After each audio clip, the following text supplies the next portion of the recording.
जिस मन पर शब्दों का आक्रमण हो, वो मन तो निरंतर एक खोज में खोया रहता है। कभी शास्त्रों में, कभी पर्वतों पर, कभी समुद्र के किनारे, तो कभी तीर्थ स्थलों पर, कभी मंदिरों में, कभी वन में। किंतु जो वो खोज रहा होता है वो कभी मिलता नहीं, क्योंकि मन तो अभी भी स्थिर नहीं। वो व्यक्ति जहां भी रहे पुत्र, जहां भी जाए और जहां भी खोजे। तुमने भी सदैव शब्दों पर ध्यान दिया है कार्तिक, भले ही वो मेरे शब्द हो या किसी और की। तुम्हारी प्रतिक्रिया तो उन शब्दों पर ही आती, और जो मन केवल शब्दों को सुनता है, वो उसके निहित अर्थ से स्वयं वंचित रह जाता। शब्दों की सत्यता को समझने के लिए, उनकी अनुभूति के लिए मन में शांति के साथ साथ रिक्तता भी अनिवार्य है, शून्यता भी अनिवार्य है। मन में इतना स्थान होना चाहिए पुत्र कि वो शब्दों के परे पहुंचने की यात्रा कर सके। किंतु मन कभी शून्य नहीं रहता, रिक्त नहीं रहता। वो सोचता है कि शब्दों का आधिक्य ही ज्ञान अर्जन है, शब्दों से ही ज्ञान है, इसलिए शब्दों का संचय करता रहता है। मन ये नहीं जानता कि परम ज्ञान तो शब्द अतीत है, एक अनुभूति जिसे शब्दों से बांधना असंभव है। शब्दों का अपना मूल्य क्या है कार्तिक? कुछ भी नहीं। जब भी कोई ईश्वर का नाम लेता है तो क्या ईश्वर मात्र एक शब्द में ही सीमित हो जाते? नहीं, यहां शब्द सत्य नहीं, सत्य है वो अनुभूति जो इन शब्दों में विद्यमान है। यदि शब्द ही सत्य होते तो मात्र भोजन कह देने से व्यक्ति की क्षुधा शांत हो जाती। इसीलिए महत्ता शब्दों की नहीं पुत्र, उस अनुभूति की है जो उन शब्दों से संबद्ध है।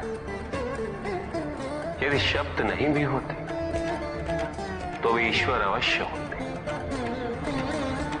यदि शब्द नहीं भी होते तो सुख और दुख की अनुभूति अवश्य होती, जल की शीतलता की अनुभूति होती, सूर्य की ऊष्मा और चंद्र की शीतलता की अनुभूति होती, प्रेम की अनुभूति होती। किंतु यदि अनुभूतियां ना हो तो शब्द निरर्थक है। शब्दों से तृप्त हो जाना ज्ञान का अंत है, अज्ञानता का प्रारंभ है।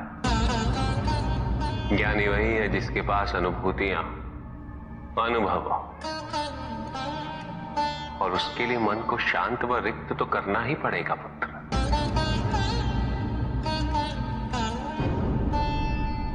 युद्ध किसी व्यक्ति से नहीं गणेश, मानसिकता से होता है। युद्ध में संघर्ष अच्छाई या बुराई का नहीं होता, सभी में अच्छाई है और बुराई भी है पुत्र। युद्ध तो विचारधाराओं का होता है। व्यक्ति अपने पराक्रम पर, अपनी क्षमता पर विश्वास कर युद्ध करता है, और जब उस विश्वास को क्षति पहुंचती है तो सब कुछ निरर्थक प्रतीत होने लगता है। किंतु आपसे पराजित होकर भी लोहितांग क्यों नहीं समझ रहा? उसे अपनी स्वतंत्र इच्छा का उपयोग कर उचित मार्ग पर चलने का प्रयास करना चाहिए। व्यक्ति अपने को खो दे समझती है, व्यक्ति अपने को समर्पित कर दे, छोड़ दे अहंकार को, तो ब्रह्म की इच्छा ही पूर्ण होती है, और अभी भी वही फलित हो रही है। ऐसा नहीं है कि हम उससे भिन्न फलित करा लेंगे, लेकिन व्यक्ति भिन्न फलित कराने में लड़ेंगे, टूटेंगे, नष्ट हो। एक नदी में एक बार बाढ़ आ गई पुत्र। 2 छोटे से तृण उसमें बह रहे थे और उसमें से एक नदी में तिरछा पड़ गया और वो बाढ़ को रोकने का प्रयास कर रहा था। वो अत्यंत ऊंचे स्वर में कह रहा था कि नदी को आगे नहीं बढ़ने देगा। यद्यपि नदी तो बस बढ़ती ही जा रही थी। वो फिर ऊंचे स्वर में यही कह रहा था कि मैं इसे अवश्य रोकूंगा, यद्यपि रोक नहीं पा रहा था। नदी को तो उसके संघर्ष का कुछ भी पता नहीं चल रहा था, किंतु नदी को उसके होने या ना होने से क्या अंतर। उस कण के लिए तो यह अत्यंत महत्वपूर्ण था। उसका जीवन तो संकट में था। वो तो बस बहे जा रहा था। वो जहां भी पहुंचता, किंतु उससे पहुंचना तो संघर्ष करके ही था। किंतु ये बीच का क्षण, ये बीच का काल दुख, पीड़ा, द्वंद्वता का काल है। वहीं दूसरी ओर जो दूसरा तृण था, उसने अपने को समर्पित कर दिया। वो तो नदी में सीधा पड़ा हुआ था। नदी के प्रवाह के साथ साथ बहता जा रहा था और उसे ऐसा प्रतीत हो रहा था जैसे कि वो नदी को दिशा दे रहा है, उसे प्रवाहित होने में सहायता कर रहा हो। वो तो ये निश्चय कर बैठा था कि नदी को समुद्र तक पहुंचाकर ही रहेगा, किंतु नदी को उसकी उपस्थिति का भी आभास नहीं था। नदी पर उन दोनों के होने या ना होने का कोई प्रभाव नहीं था। नदी तो बस बहे जा रही थी। ब्रह्म की इच्छा को जाना नहीं जा सकता, किंतु ब्रह्म के साथ एक अवश्य हुआ जा सकता, और तब व्यक्ति की अपनी इच्छा तो खो ही जाती है। केवल उसकी इच्छा ही शेष रह जाती है। द्वैतांग को अपनी आगे की यात्रा पूरी करने हेतु अत्यंत महत्वपूर्ण निर्णय अवश्य लेने होंगे। केवल उसके अहंकार को, अपितु उसके आत्मसम्मान को भी क्षति पहुंची। जहां से इस युद्ध का अंत हुआ है, वहीं से लोहितांग के अंतर युद्ध का आरंभ हुआ है। और जो भीतर पराजित होता, उसे हर दिशा में केवल पराजय ही दिखती है।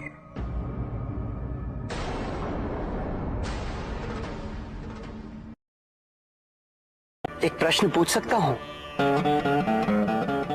अवश्य ऋषि कश्यप। जहां प्रश्न नहीं वहां जिज्ञासा नहीं,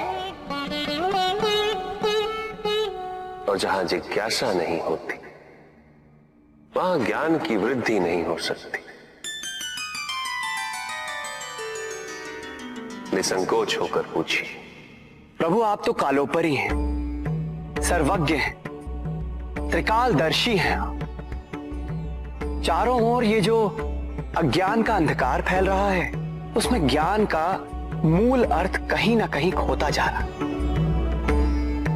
मेरा आपसे विनम्र निवेदन है प्रभु, किसी अन्य विषय पर चर्चा आरंभ करने से पूर्व हमारे और इस समस्त संसार के कल्याण और मार्गदर्शन हेतु आप ज्ञान की मूल परिभाषा से एक बार हमें पुनः अवगत करवाएं। ज्ञान और अज्ञान की परिभाषा को स्पष्ट रूप से समझने के लिए ज्ञान और अज्ञान की विशेषताओं का स्मरण करना आवश्यक है।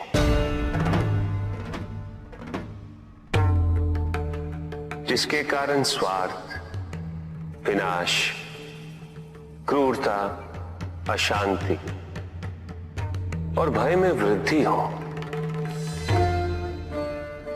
वह ज्ञान है। किंतु जो व्यक्ति को उदार, निर्भीक, सहनशील और विनम्र बनाए, वही ज्ञान है। अज्ञान की शक्तियां दुरुपयोग करने हेतु प्रेरित करती हैं, किंतु जो अपनी शक्तियों और अपने सामर्थ्य के प्रति अपने उत्तरदायित्व को समझाए, जो न केवल अपने अपितु अपने से पहले संसार के उद्धार हेतु प्रोत्साहित करे, वो ज्ञान है। ज्ञान का मूल उद्देश्य ही परोपकार है, सृजन है। दूसरों की भावनाओं को समझना, उनका आदर करना, यही ज्ञान है। क्योंकि ज्ञान हमें न केवल अपने अपितु दूसरों के दुख और सुख के प्रति भी संवेदनशील बनाता है। किंतु जो दूसरों की भावनाओं का अनादर करे, उसे ज्ञान की श्रेणी में कैसे रखा जा सकता है? अज्ञान के कारण व्यक्ति सांसारिकता में बंधता जाता है, मोह माया में उलझता जाता है। अज्ञान परम सत्य से दूर ले जाने का माध्यम है, किंतु ज्ञान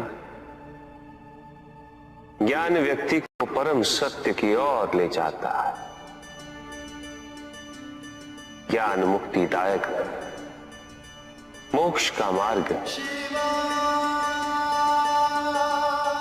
और इस मुक्तिदायक ज्ञान का सर्वोच्च रूप है आत्मज्ञान, और यही ज्ञान की पूर्णता भी है। सभी के उद्धार के लिए मैं आपसे निवेदन करता हूं, भक्ति का उचित मार्ग बताए हमें, ताकि मेरी भांति दूसरा कोई भूल ना करे। भक्ति मुक्ति का आधार है पुष्पधन, और मुक्ति तो केवल समर्पण से ही संभव होगी। और समर्पण के प्राय भक्ति कब मोह में परिवर्तित हो जाती है।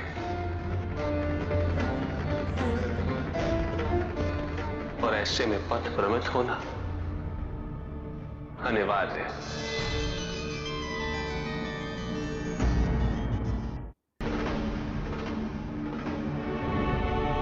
प्रभु, तांडव की परिभाषा क्या है? क्या है तांडव?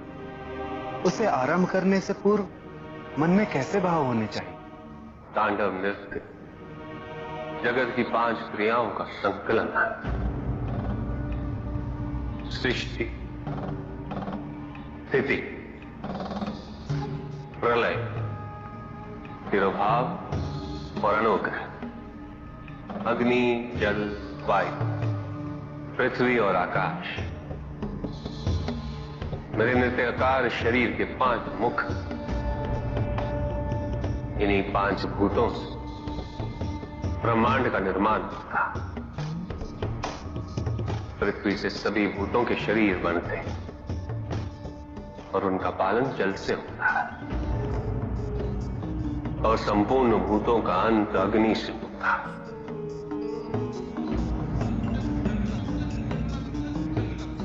वायु तथा आकाश में तिरोभाव और अनुग्रह की शक्ति। इस प्रकार मेरे ये 5 महाभूत मुख मेरे नृत्य की 5 महाक्रियाओं का प्रतीक है। धन आवश्यक है ऋषियंत्र, क्योंकि धन मूल आवश्यकताओं को पूरा करने में सहायक होता है। किंतु जब कोई व्यक्ति इच्छाओं को आवश्यकता समझने लगे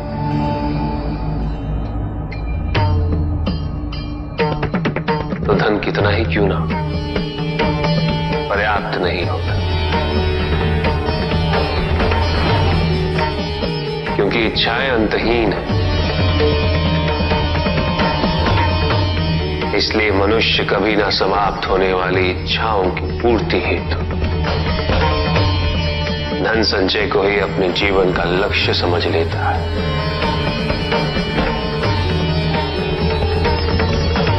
वो लोभी बन जाता है।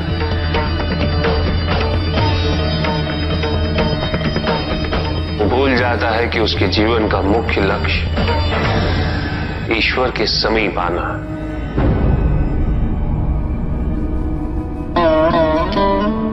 ऐसे लोभी व्यक्तियों को अपनी मृत्यु के समय भी यही दुख रहता है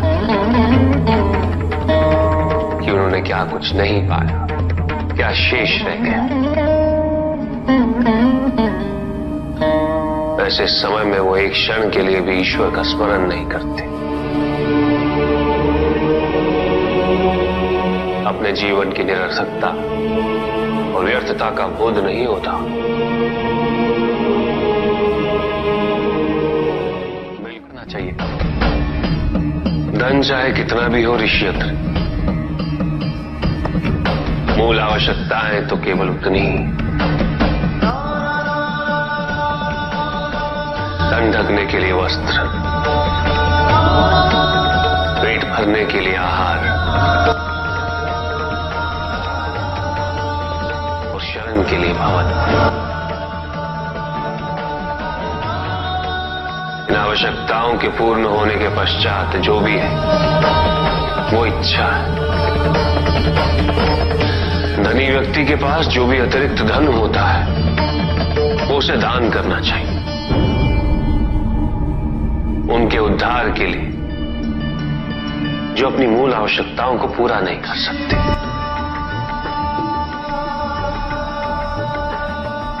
ऐसा करने से संसार में समानता होगी, द्वेष नहीं होगा, सद्भावना बनी रहेगी। किंतु कुछ व्यक्ति इस तथ्य को समझ ही नहीं पाते। उन्हें अपने एकत्रित किए हुए धन से इतना मोह हो जाता है कि वो उसका एक अंश भी किसी और को नहीं देना चाहते।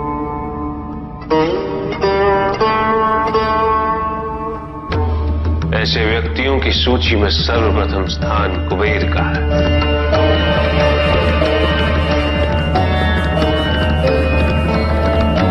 इस संसार में सबसे अधिक धन उन्हीं के। शक्तिशाली बनना अत्यंत कठिन है, किंतु उससे भी कठिन होता है शक्तिशाली बने रहना। और इसके लिए आवश्यक है कि हम शक्तियों से प्राप्त हुए उत्तरदायित्व का सम्मान करें।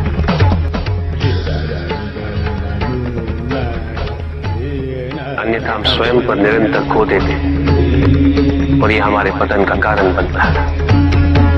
युद्ध में की गई भूल और उपलब्धियों से कुछ न कुछ सीखना आवश्यक है कार्तिक। बुराई और अच्छाई के मध्य ये युद्ध निरंतर चलता रहेगा।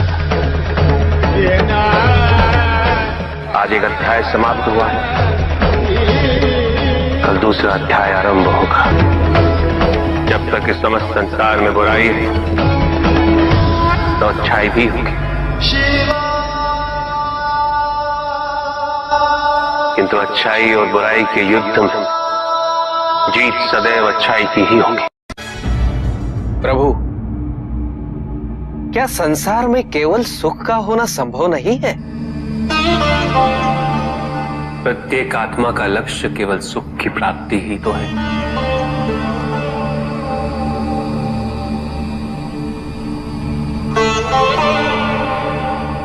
परमानंद की प्राप्ति, किंतु हम सुख नहीं,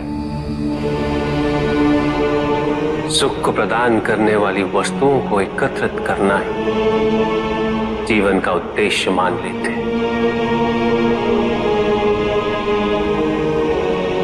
ये समस्त संसार माया है, सब कुछ नश्वर है।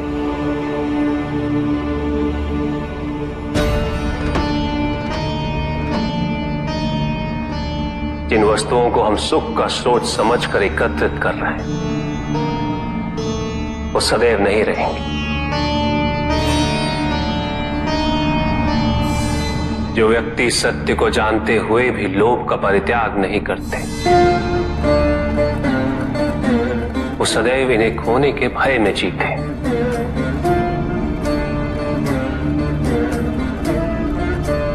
और जो व्यक्ति सत्य को जानते ही नहीं, वो अहंकार में जीते।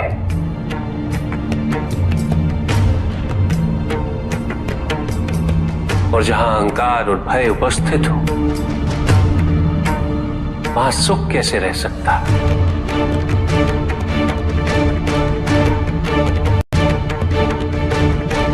किसी को यह दुख है कि उसके पास कुछ भी नहीं, और जिसके पास सब कुछ,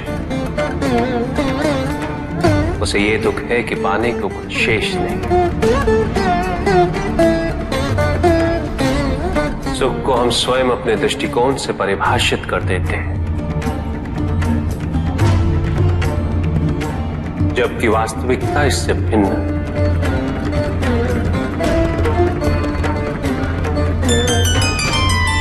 इसलिए आवश्यकता है अनासक्त रहने की। किंतु प्रभु, क्या आसक्ति स्वाभाविक नहीं है? और दुख का मूल कारण भी तो यही है ऋषि भृगु। आसक्ति हमारे मन की शांति को छीन लेती,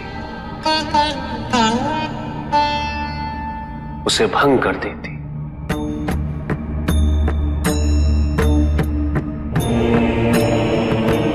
हमारी बुद्धि को स्थिर नहीं रहने देती, उसे चंचल बना देती।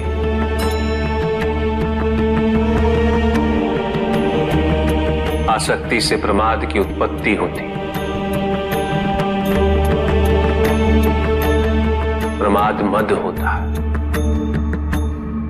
और मद अहंकार का स्रोत है। और अहंकार पूर्णतः अशुभता में परिवर्तित हो जाता है, अर्थात आसक्ति अशुभता की जननी। इसलिए अनावश्यक है। तो प्रभु, आसक्ति को अनासक्ति में कैसे परिवर्तित किया जा सकता है? और हम आसक्ति से कैसे उबर सकते हैं प्रभु? आसक्ति से मुक्त होना ही अनासक्ति है। आसक्तिहीन होने के लिए अपने और पराये का भेद मिटाना अनिवार्य है।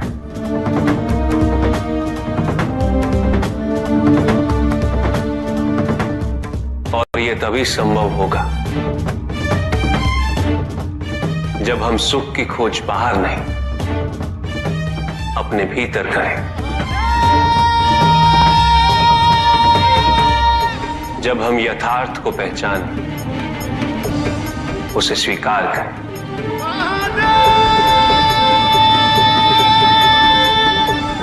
हम अपने सुख को सांसारिक तत्वों से परिभाषित नहीं करें। जब तक हम ऐसा करते रहेंगे, हम बंधते जाएंगे। जब हम स्वयं अपने भीतर झांकना आरंभ करेंगे, हमारी मुक्ति का मार्ग स्वतः प्रशस्त होता जाएगा।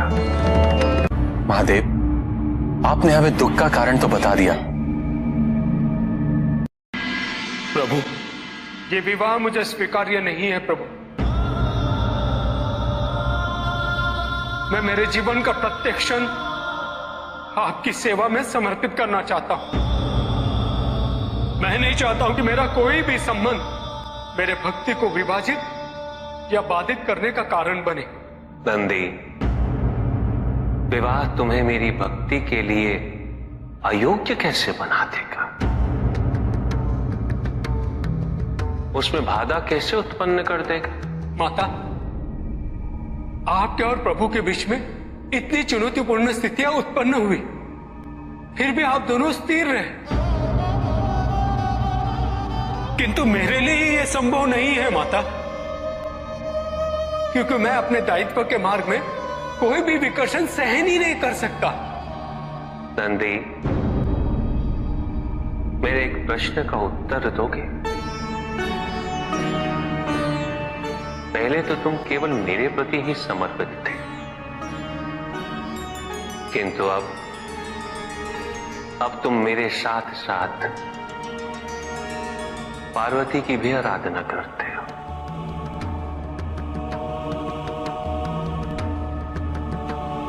क्यों? प्रभु, माता आपके अर्धांगिनी है, आपकी पूरक, जिस प्रकार आप उनके पूरक हैं। आप माता के कारण आनंदित रहते हैं, उनकी उपस्थिति आपको प्रसन्नता देती है। अन्यथा आपको इतना हर्षित उनसे पहले मैंने कभी नहीं देखा है। फिर कुमार कार्तिकेय का जन्म, अशोक सुंदरी का जन्म, और फिर हमारे गणेश का जन्म। प्रभु, इस प्रकार मैंने कैलाश को पूर्ण होते हुए देखा है, और यह सब माता के कारण ही हुआ है। प्रभु, जिस कैलाश में आप वास करते थे, उसे माता ने निवास बना दिया, इस कैलाश को संपूर्ण कर दिया।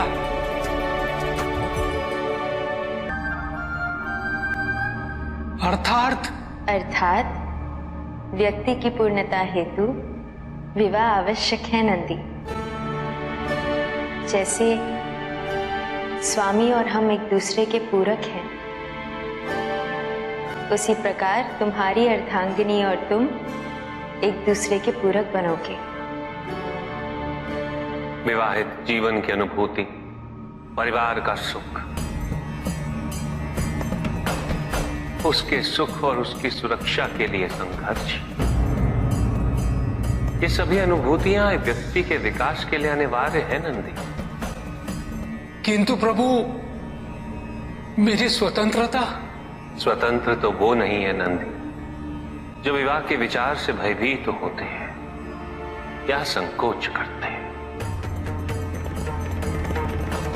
क्योंकि स्वतंत्रता तो वो है जो किसी भी विचार से प्रभावित ना हो, किसी भी सुख, किसी भी दुख से प्रभावित ना हो। और जो व्यक्ति इतना तटस्थ हो, जागरूक हो, उसकी स्वतंत्रता को तो विवाह से भी प्रभावित नहीं होना चाहिए। और फिर क्या गणेश, कार्तिकेय और अशोक सुंदर, ये सभी विवाह उपरांत परिवर्तित हो गए। क्या उनका विवाहित होना उनकी भक्ति और उनके समर्पण में बाधा बन गया नंदी? उनकी स्वतंत्रता में बाधा बन गया? क्या अपने माता पिता के प्रति उनका प्रेम और उनका सेवा भाव घट गया नंदी? फिर मेरे एक और पुत्र को ये चिंता क्यों?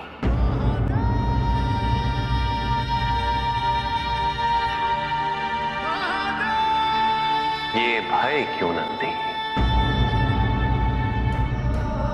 अग्नि जलाती है, जल बुझाता है, दोनों के कार्य क्षेत्र पूर्व परिभाषित और भिन्न है। दोनों एक दूसरे को प्रतिस्थापित नहीं कर सकते। इसी प्रकार इस समस्त संसार में सभी की भूमिका पूर्व परिभाषित। संसार की यही विविधता इसकी विशेषता भी है।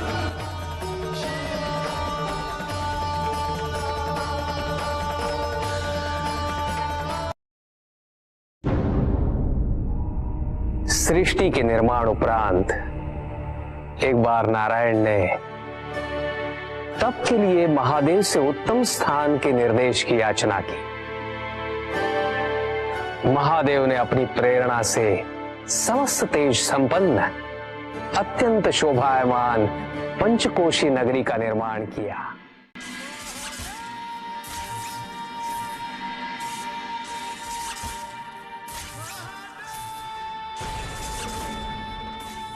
वहां उपस्थित होकर नारायण ने बहुत काल तक तपस्या की।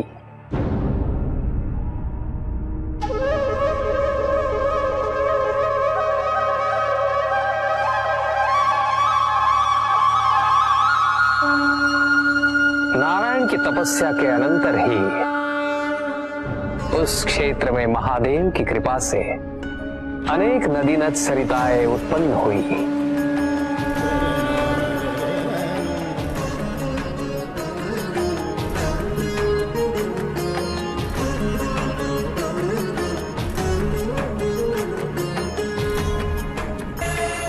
इस सब को देखकर आनंदमयी हो उठे नारायण ने जैसे ही अपना शीश हिलाया, उनके कान की मणि गिर पड़ी। मणिकर्णिका के उस पंचकोश वाले विस्तृत क्षेत्र को महादेव ने अपने त्रिशूल पर धारण किया। महादेव ने अपनी शक्ति से उस पंचकोशी तीर्थ को सभी 14 लोकों से पृथक रखा और आगे इन सब से अलग उसको मृत्युलोक में स्थापित किया। नारायण की ये मणिकर्णिका हमारे द्वारा निर्मित इस विश्व में स्थान पाए और सभी जीवों को हमारी ओर लाने का साधन बने। महादेव, आपने कहा था कि आप इसे इस लोक में स्थापित करेंगे। अब समय आ गया है। महादेव की कृपा से उस मणिकर्णिका का विस्तार पंचकोश तक हो गया। ये मणिकर्णिका पंचकोश की काशी बनकर इस पृथ्वी पर सदैव रहेगी। यह अविनाशी है, चिरकाल तक। सृष्टि के अंत के पश्चात भी इसका अंत नहीं होगा। ये भूमि मुझे सदैव प्रिय रहेगी। यहां तप करके स्वयं नारायण तीनों लोकों को प्रकाशित किया, इसीलिए ये मुझे अत्यंत प्रिय है। मैं इसे कभी भी नष्ट और विनष्ट नहीं होने दूंगा। ब्रह्मदेव, जब संसार के आवर्तन के पश्चात प्रलय आएगा, मैं इस काशी को पुनः अपने त्रिशूल पर धारण करूंगा और नवीन संसार में पुनः स्थापित करूंगा और यहां मेरा अस्तित्व सदैव रहेगा। महादेव ने उस क्षेत्र से अपने आत्मिक योग को ध्यान में रखते हुए अपने ज्योतिर्लिंग को वहां स्थापित किया, जो इस क्षेत्र से कदापि पृथक नहीं हो सकता। विश्व की स्थापना तो हुई, किंतु इस ज्योतिर्लिंग को आपने उस स्थान पर स्थापित किया है जिसकी ऊर्जाएं विश्व से परे। इस ज्योतिर्लिंग को विश्वेश्वर ज्योतिर्लिंग के नाम से जाना जाएगा।